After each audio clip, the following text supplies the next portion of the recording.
DL మూడి అనే భక్తుడు ఏం చేసిందంట, హోటల్కి వెళ్ళిందంట తినేదానికి. వెళితే అక్కడ పోయి కూర్చొని ఆర్డర్ ఇస్తే ఆ యొక్క సర్వర్ వచ్చి ఆర్డర్ తీసుకునిందంట. ఆర్డర్ తీసుకున్నప్పుడు ఆయన దగ్గర చెప్తుంటే ఆయన ముఖం వికాంతిగా ఉండిందంట. ఒక చాలా బాధలో, డిప్రెషన్లో, బాధలో ఉండంట ఆ వ్యక్తి. దేవుడు మనకు మనసాక్షి ఇచ్చిండు.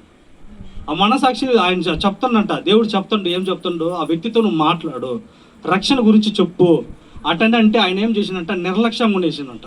డిఎల్ మూడి అనే భక్తుడు ఒక దైవ సేవకుడు, ఒక మిషనరీ. ఆయన చెప్పు అంటే ఆయన నిర్లక్ష్యంగా, ఎందుకంటే ఏற்కనవే అక్కడ ఒక మీటింగ్ జరిపించుకొని తినేదానికి అక్కడ హోటల్కి వచ్చానంట. ఏంది దేవా మరలా చెప్పమంటున్నావే అని చెప్పి ఆయన నిరుత్సాహపడినప్పుడు అది చెప్పకుండా ఆయన గమ్మున ఉండేలాక ఆ యొక్క యవనస్తుడు ఏం చేసిందంటే ఆ హోటల్కి పైకి వెళ్ళి అక్కడ నుంచి ఎగిరి దుంకి చచ్చిపోయేసినాను.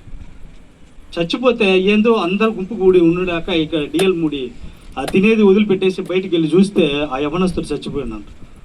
అప్పుడు దేవుడు చెప్తానే ఉన్నాడంట, తన హృదయంలో ఆ భారం పెడతానే ఉన్నాడట, ఆ యవనస్తుడికి నువ్వు రక్షణ గురించి చెప్పు, ఆ యవనస్తుడికి మారు మనసు గురించి చెప్పు నువ్వు అని చెప్తే ఆయన నిర్లక్ష్యపరుచుకుని ఒక ఆత్మను పోగొట్టుకునేసినావు.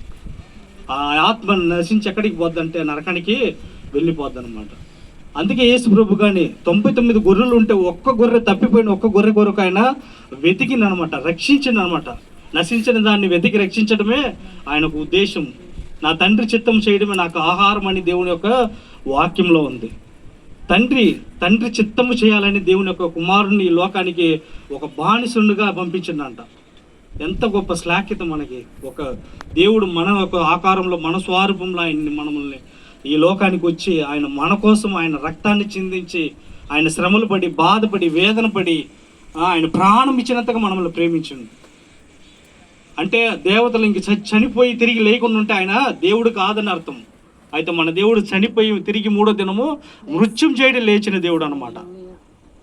ఎందుకంటే అది ఒక సాధూర్యము మనకి తెలవాలని. ఆయన మన కొరకు ప్రాణం పెట్టి తిరిగి లేచిన దేవుడు, గొప్ప దేవుడు, సర్వశక్తి కలిగిన దేవుడు. ఆకాశము నా సింహాసనము, భూమి నా పాదపీఠం.